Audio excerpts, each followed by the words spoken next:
beautifuls, this is Aromie here, and welcome back to Cinderella Phenomenon. So last episode we learned a little bit more about Karma, that he is some sort of noble. And he also learned a little bit about us, about our freaking crazy mother. So, fair trade. I feel as if there are people watching us. How can you tell? With practice, I have lots of eyes on me when I'm doing my puppet shows after all. Even before then I was used to being watched, I guess. Before you were cursed. Why? Well, I was more conspicuous as an adult, I guess. An adult? Oh, right. You had the Neverland curse.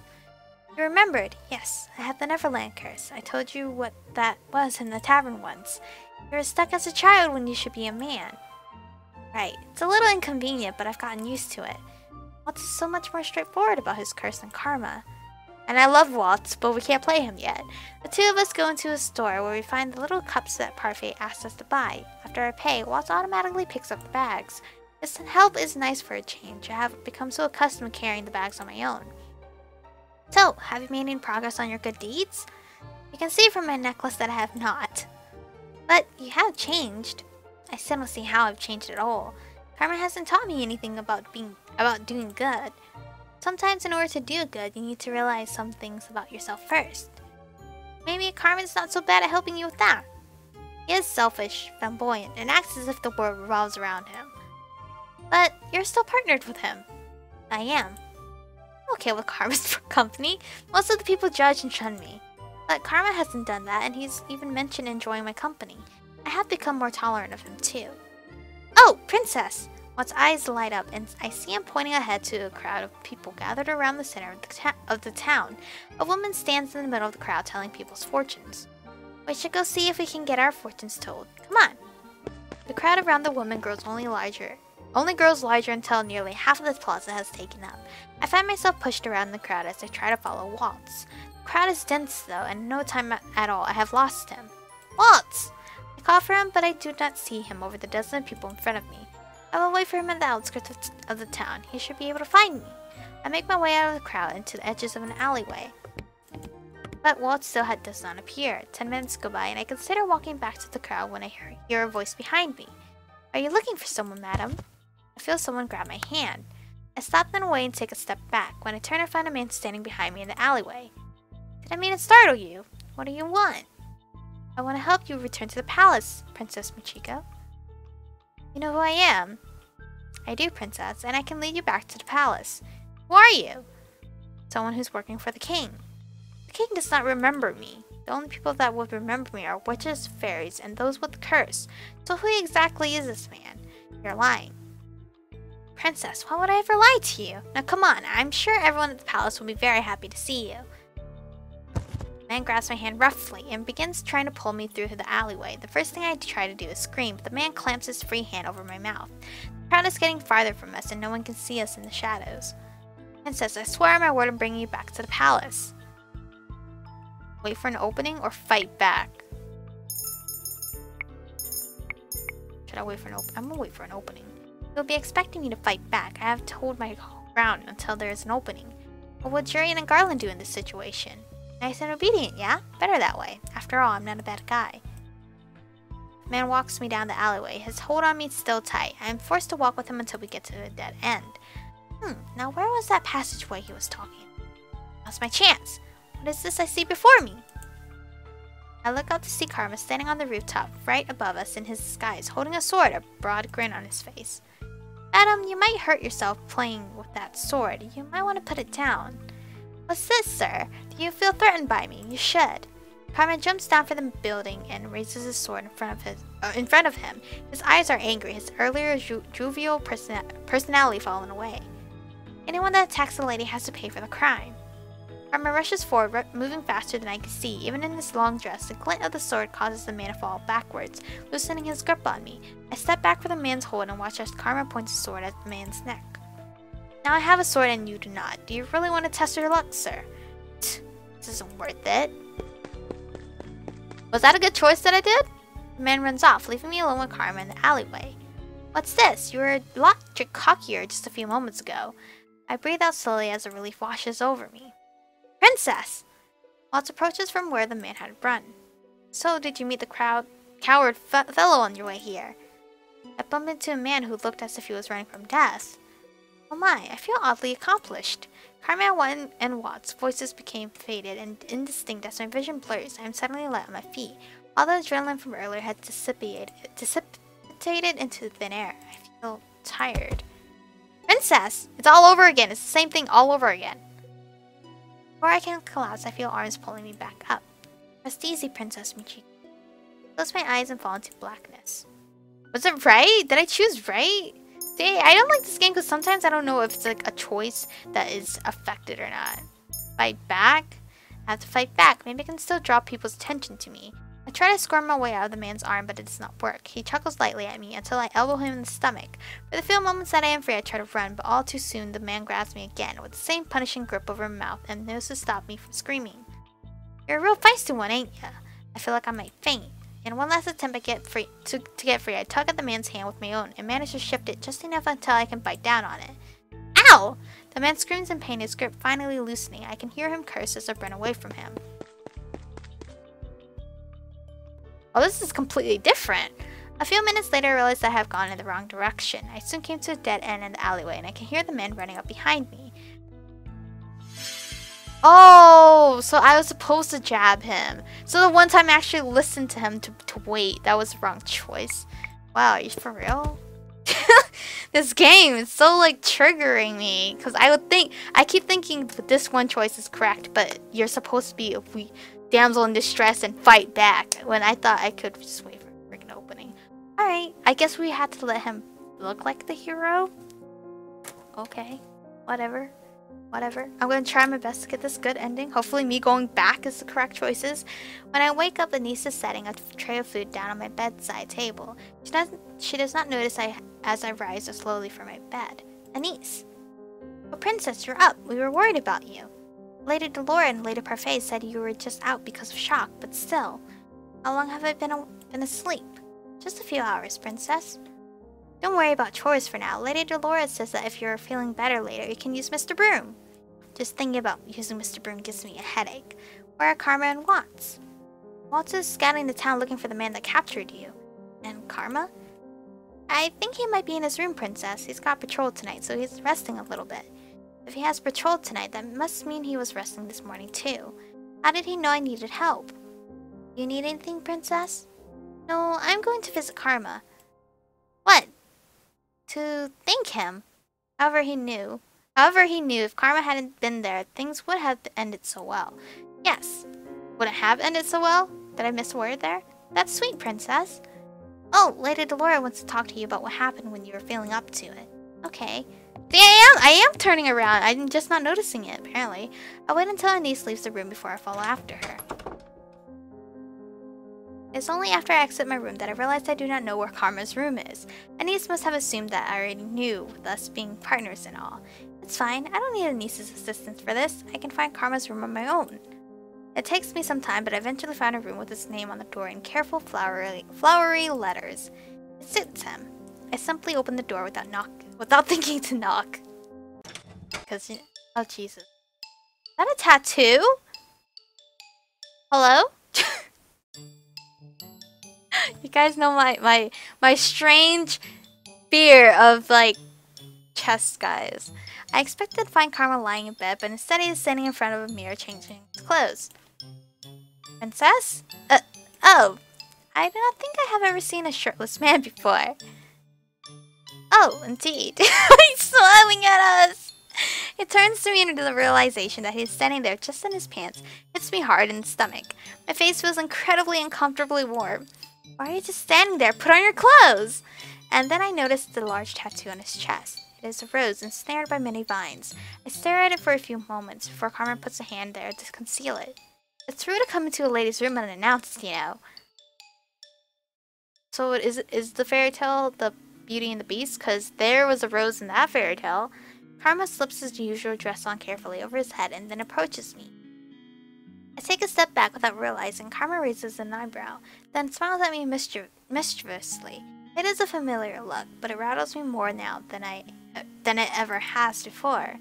A princess, you're as red as a tomato. Are you okay? Does this man always need to point out the obvious? I'm fine. There's no need to shout, darling. Now, what did you come here for? To see me, the beautiful Karma? Does everything always have to revolve around you? Well, you are breaking into my room. I'm barely able to stifle a sigh. Well, I crossed my arms and frowned at him. His smile makes it harder to get my next words out. I came here to thank you. Do my ears deceive me? What did you say, princess? Princess? Thank you for saving me. I saw you fight back. That was a very admirable attempt. Oh, so yes, they wanted you to fight back. You saw me. Yes, as you were coming to the end of the alleyway. But I didn't manage to escape. It doesn't matter, princess. You certainly made the effort. But I digress. You are quite welcome, princess. It was my pleasure. I should leave. Wait, what? I turned to leave, but Karma grabs my hand and pulls me back. But princess, don't you owe me something? So Karma was expecting something in return after all. I should have known. I think you owe me an apology. You did not come into my room unannounced after all. What is he talking about? Since you broke into my room, I demand you to help me with my makeup. Then I'll forget your transgression. Your makeup? Yes, darling. I thought you were resting because you were going on patrol tonight. Resting? Nonsense! I have much to do. My makeup earlier was so messy that I washed my face in order to reapply it. I cannot believe I'm going to degrade to this. Fine. Ah, what a splendid day today is. Come, princess, let's do this by a mirror. Karma pulls me over to the mirror where I can see both of our faces reflected. He has a surprisingly variety of makeup on the dresser beside him. I do not even care that much for my appearance. Why am I helping Karma with his makeup? Now, which feature on the face do you think is the most important one to highlight, princess? What? What are your eyes attracted to most on a person's face? When they're laughing, when they're smiling? Why is he asking me for my opinion on something so trivial? If someone was smiling, the first feature I would look on their face would be... Oh god, is this like an actual choice thing? Their eyes? You always look at the person's eyes first, so the eyes? Eyes are the mirrors to your soul, as they say. Does that mean you always look into my eyes, princess? Oh my god! The minute he says that, I look into his eyes. Karma flutters his eyelashes at me, and I look back down and grumble. What was that, a trick? Made you look, what did you think? Think? Of my eyes, do they draw you in? I've never looked at Karma's eyes closely, but now that he keeps talking about them, I cannot help but look closer. His eyes are a pretty color. You don't have to answer that, princess, I'm just kidding. But, of course. Your eyes, on the other hand, are beautiful. You and Rumple really are the same person. You both spout nonsensical compliments. Nonsensical? Oh, princess, I'm so offended. I mean what I say, I'm like that fool. Anyway, I'll let you choose the order of things. Fine.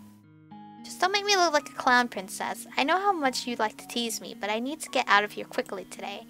If you need to leave quickly, shouldn't you do your makeup yourself? And miss the opportunity to have you help me? Nonsense! If I can, I'll have you help me with my hair some other time. The way you do yours is beautiful. I always put effort into my hair, as Mother always emphasized the importance of looking like a princess. But I have never received a compliment on my hairstyle before. Karma gives me his makeup supplies and I start layering the color on his face. When we are this close, I cannot help but carefully inspect every one of its features. I do not think I even did something like this with Mother. No, princess, I don't think I deserve your thanks. Okay, hold on. I want to see if any of this crap does anything. Despite myself, I find my gaze dropping to Karma's lips. Why do I feel like I'm walking to a trap? The lips? My princess, I didn't think I'd ever hear you say that. You looked at my lips when I smiled. I did not say that. Oh, but you did, and princess, I do believe you are blushing. Even though Karma never said he was referring to his features, I thought about his lips anyway. The thought makes my heart flop, though I do not have the faintest idea why. Anyway, I agree. Though eyes are important, a smile isn't quite as brilliant without the lips. Oh, the lips were right! Okay, good thing we went back. I didn't think they would do something as cheesy as that, but apparently did it.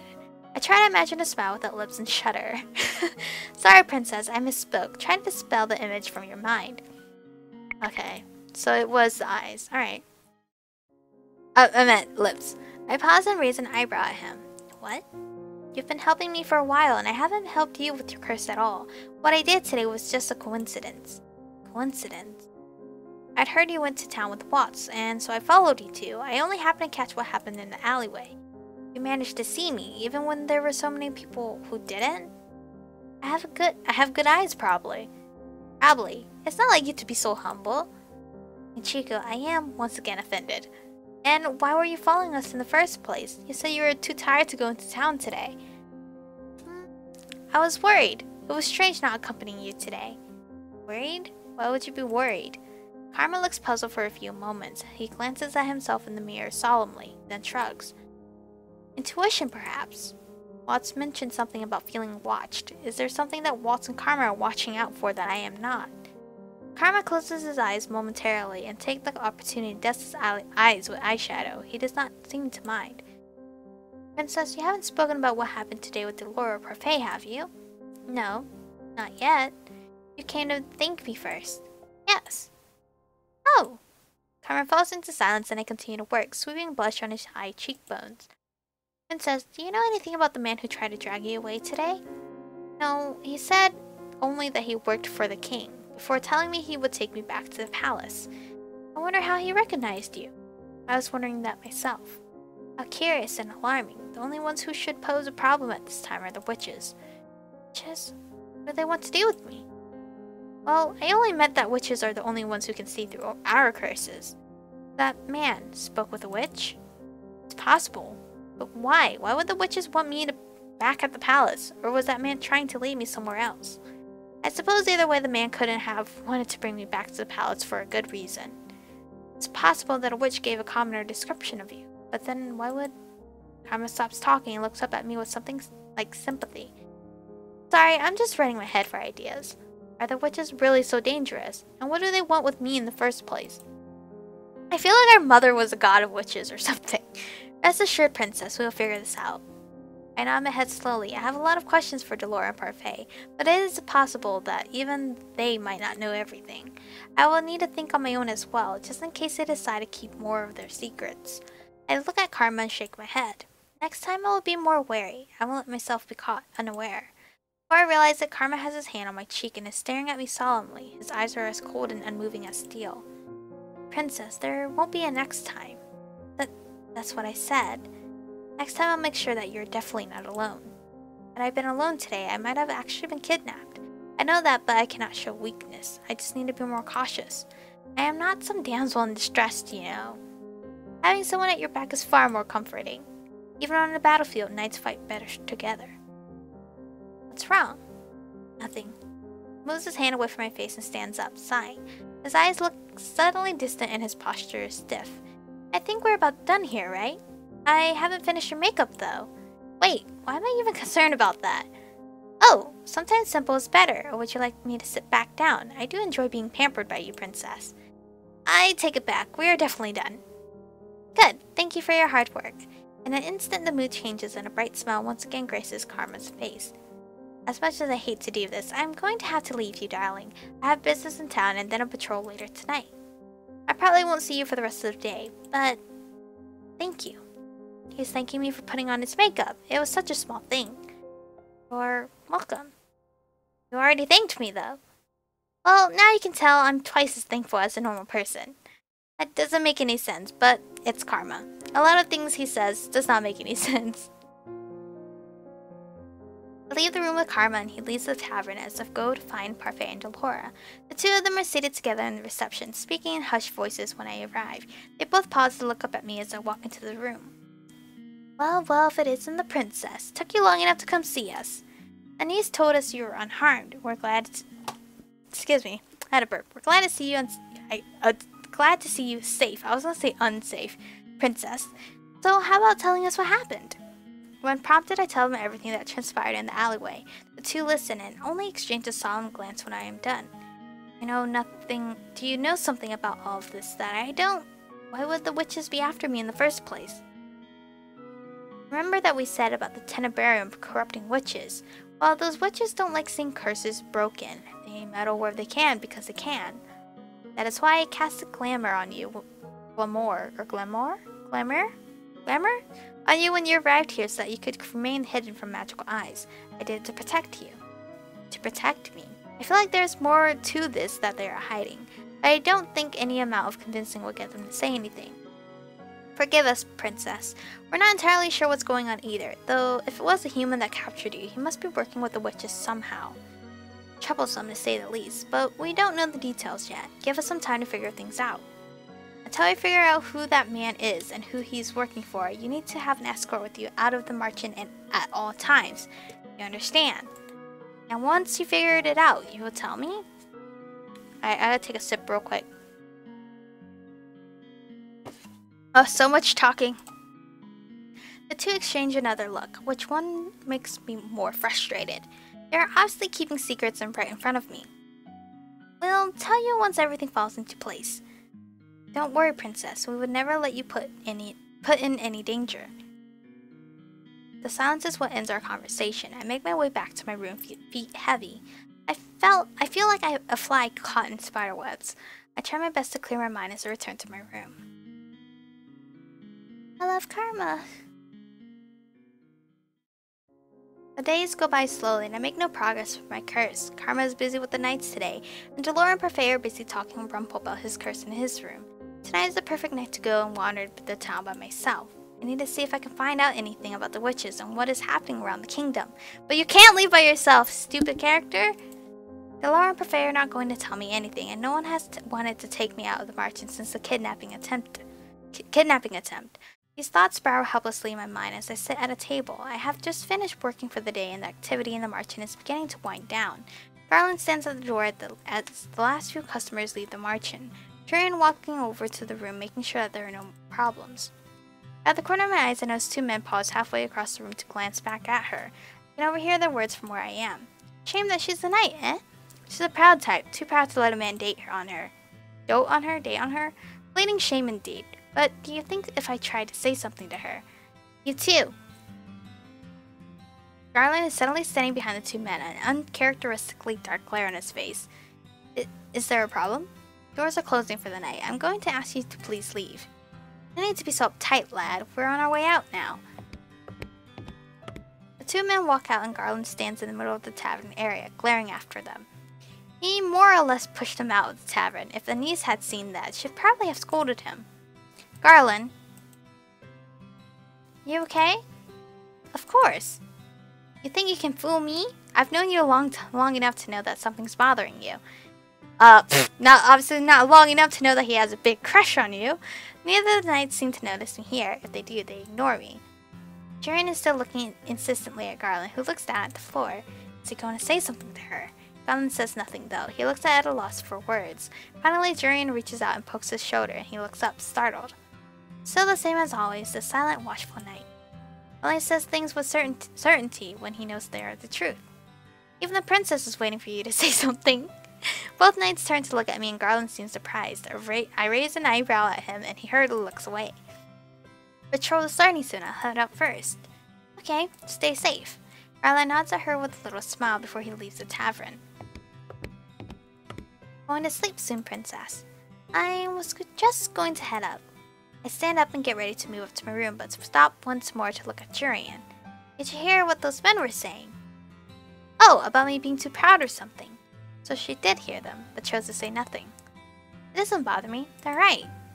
I've been independent for a long time, and I would never think about pledging my safety to a man I barely know. I can take care of myself. Blunt and to the point, Jurian was really admired for that honesty in the palace. The only other men I've trusted before are my fellow knights, Garland most of all, since we've always been partners. It does not explain any further. I decide that it's for the better. The sooner everyone has cleared out, the sooner I can leave the marching. Tonight is the night I go looking for answers. I left without... Sorry, Karma. But I can handle myself. I'm going to prove it tonight. I may not be able to fight, but I can still be cautious enough to not land myself into trouble. Still, I do not happen to hear much of anything as I am exploring the town tonight. I should have brought along some kind of weapon, but then I would have had to steal a knife from the kitchen. I am not a thief. Hours passed before I passed a tavern filled with knights. Deciding that I will at least listen to what happened in the palace, I linger by an open door and listen to what the men are saying. I hear that young Fritz is having a hard time of it. I feel bad for the lad. Even Sir Alcaster thinks he's gone mad. Well, he does keep talking about a princess that doesn't exist. It still remembers me. But how? Even his father is growing weary of his babbling. Sir Mithras forced him on the break the other day. He didn't seem happy. Well, Sir Mithras must think he's crazy too. Poor Fritz. Can you keep a secret? The knights look at each other and I lean as close as I possibly can. Apparently the boy spoke some truth, though Sir Alcaster doesn't quite believe it. He's looking for the daughter of the previous queen. Eh? The witch had a daughter? Previous queen? Are they talking about my mother? How dare they call her a witch? Apparently she did, though I don't even remember such a girl. This is top secret stuff. I just happened to wrestle this out of one of the lackeys looking for her. Well, what Sir Alcaster need this girl for? I'm assuming she's dangerous and that they want to get rid of her. Are they talking about me? Curious, how are we supposed to find this imaginary princess anyway? Does she have any features? Hey, they described her features. Last man who went looking for her, she wore a special pendant around her neck. Shit. I should get out of here. I turn to leave the tavern, but my cloak snags on the door and falls to the floor, tripping me up in the process. God damn it. I end up falling halfway into the tavern where the chatter abruptly stops. Is this... Oh, a lady. Knights that were talking approach me. One of them picks up my cloak. I attempt to grab my cloak from their fingers, but they pull it away from me and I stumble into one of them. Madam, he moves to take my hand, and then he stops when he sees my face. Her face and a necklace. I think she was spying on us. Witch! One of the knights grabs me by the wrist and pulls me towards him. He is far stronger than the man in the alleyway was. Unhand me right now. I am no witch. The hell? Then there should be no problem. We're just going to take you in, and if there's some big misunderstanding, we'll repay you ourselves, miss. Don't let me go. This behavior is not fitting of a knight. Try to fight them or try to convince them? Well, they wanted me to fight them last time. But should we convince them this time? Try to convince. I don't know. Fighting back is useless when I am outnumbered. I have to try convincing them that I am not who they think I am. You're mistaken, sirs. I happen to overhear a conversation. Assuming I am some imaginary princess is unreasonable. The knights look at each other. You know, she has a point. She was listening in our conversation. That's clearly suspicious. Did you not hear what I just said? I happened to overhear it, nothing more. You were cloaked, as if you're trying to hide your features. Being out at night without a cloak is a sure way to draw attention to a lady such as myself. You know, she has a point. Stop saying that, man. Oh, that's right. Yes. Then, ma'am, there should be no problem with us taking you back to the palace. If we are mistaken, we'll clear up the misunderstanding and pay you handsomely. Come on, let's take her to the palace. Oh God, are we going anyway? The knights lead me out onto the empty streets. Why? Why did I have to be so stubborn? The knights continue pulling me down the path until we come to a narrow street. Everyone who sees us walks away to avoid the knights. There is fear in their eyes, but I have done nothing wrong. Ma'am, if it makes you feel any better, we're risking our rank on this as well. I don't know. I'm suspicious of... Who goes there? Is it Fritz? Oh, it's Karma! I look up and notice Karma's familiar figure walking toward us. What is he doing here, and why isn't he in his disguise? Gentlemen, I asked you to hand that woman, as a knight I would be ashamed to be seen treating a lady so terribly. And who are you? Her husband. His what? Unhand her, gentlemen, or taste my blade. Sir, we were just going to take her to the palace to... I will give you on the count of 3. One knight keeps his grip on me as the other draws his sword. I stare at Karma, who continues to count, though the knights attack him before his sword leaves his sheath. Karma and the knight trade blows, but it's Karma that comes out victorious. His blade slides past the knight's shoulder, distracting him enough to give Karma the opening he needs. Karma reaches back with his free hand to knock the knight out with a blow to the head. It may just be my imagination, but for a few moments I think I see the knight's blade glimmer across the surface of Karma's hand before he falls. Oh God, did Karma get hurt? The knight holding me holds up his hand in surrender. I yield, sir! It seems no matter how the situation turns out, you are dishonorable. But please, sir! Karma knocks him out and then stands beside me as he sheaths his sword. Karma, a few moments, Michiko. Karma spends some time forcing a potion for a vial down each of the knight's throats. I watch him quietly, fearing that he might have killed them, but the knights only seem to be asleep. The potion that Parfait gave me. It will make the men forget they ever saw you. When Karma stands again, I notice a glimmer of blood on his hand and stare. You're hurt! It's nothing. I'm sorry. Come on, princess, let's go back. He pulls me right out onto the main street and does not let go of my hand. I cannot bring myself to speak. Karma has saved me twice now. Not only that, but this time he is injured. He says it's nothing, but his bloodied hand does not move at all. And this is where we're going to stop for this one. Holy crap! Karma hurt him for us. He hurt his hand for us. And he's like so into his beauty. I would feel horrible, honestly. But we did get a clue. We did get a clue that Fritz somehow remember us. So that means he is also cursed? Right? Because he remembers us somehow. So he has to be cursed. Since he is one in selection anyway. So does Rod and Fritz know that they're both cursed and they're just like hiding it between the whole freaking palace? Who knows? But anyway, thank you guys for watching. Stay beautiful and I'll see you guys in the next one.